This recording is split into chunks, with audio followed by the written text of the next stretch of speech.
Hey drummers, it's James Laughlin here, and today I want to look at some stick control exercises. In fact, I want to look at one very specific stick control exercise. As a pipe band drummer, it's part of our function to play at a really high level, to play with great technique and execution. That's what we do. We're renowned for that. People from all around the world at different drum styles look to us as the people who have incredible, phenomenal stick execution and technique.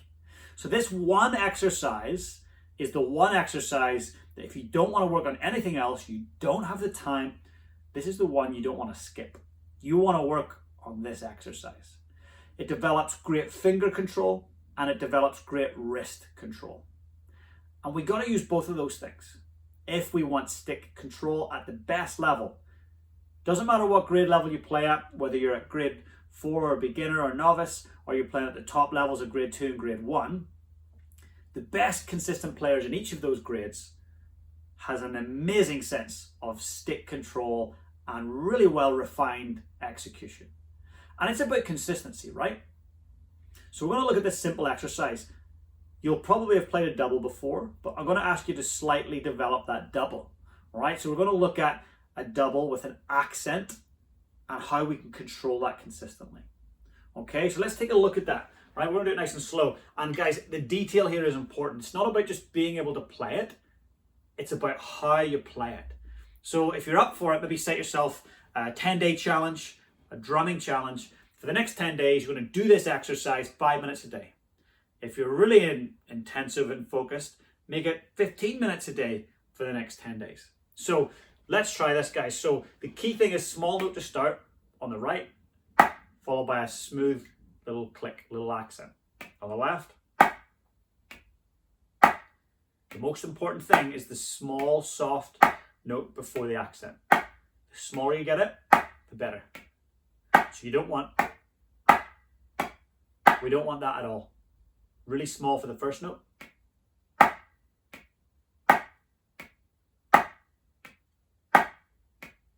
As we speed up, keep your small note real small.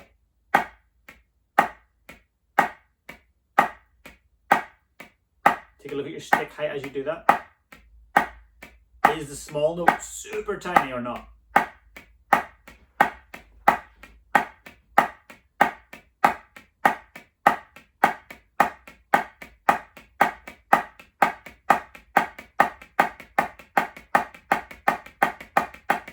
Now, when we get to that speed, that's often where I'll see many drummers play the speed right, but they're losing control. They're not getting the soft note to be defined and different from the accent after it. So as we get to those faster speeds, focus on control.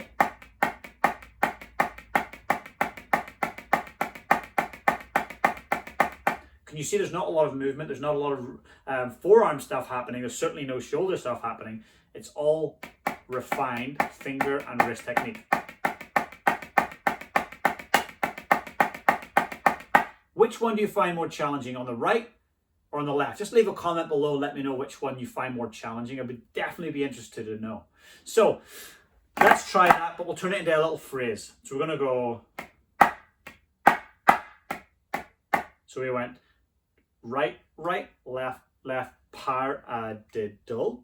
We're going to do it in the left. Left, left, right, right, paradiddle. Okay, just a little phrase.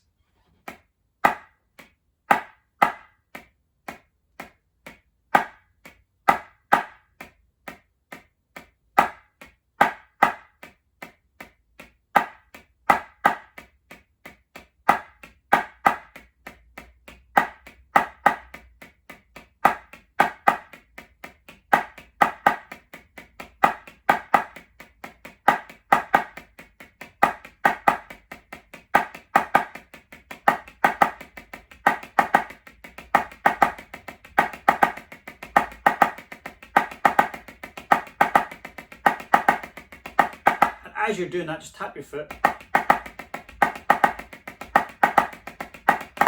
Okay, have fun with that. Turn it into a phrase, turn it into something that you can practice. But the key here is making sure that you're getting the right control. You're getting the stick positions right. After you hit the accent, you're getting your stick back down. It's about the control of the stick. If you don't control the stick will control you. And you don't want that. So it's about building up the repetitions. And I've said that in many, many tutorials before. When you build repetitions, you build confidence. So when the nerves come along, which they will, if you perform in public, whether you're in a competition, or you're up on stage, or you're playing at the Royal Edinburgh Military Tattoo, the nerves will come. And when they come, you want to know that you can rely on the repetitions you've done in practice. So important, right? Getting the reps in practice, so essential. So that's a little challenge I'm going to put to you. And if you think there's some other drummers in your drum corps that you're learning drums with that might appreciate the challenge, forward this video to them. Just forward the link. And guys, if you've enjoyed the tutorial and you want to go deeper and dive deeper with drums, be sure to just hit subscribe on the channel. And also, feel free to come across to my free Facebook group. And in there, I've got thousands of drummers of all levels, right from beginners right up to world champions, who come in and I go live and do question and answer sessions, tutorial sessions. So you get a chance to really interact with me. So be sure to click the link below. There's a link down there that will send you across to that free Facebook group, Pipe Band Drumming on Tap. And I look forward to getting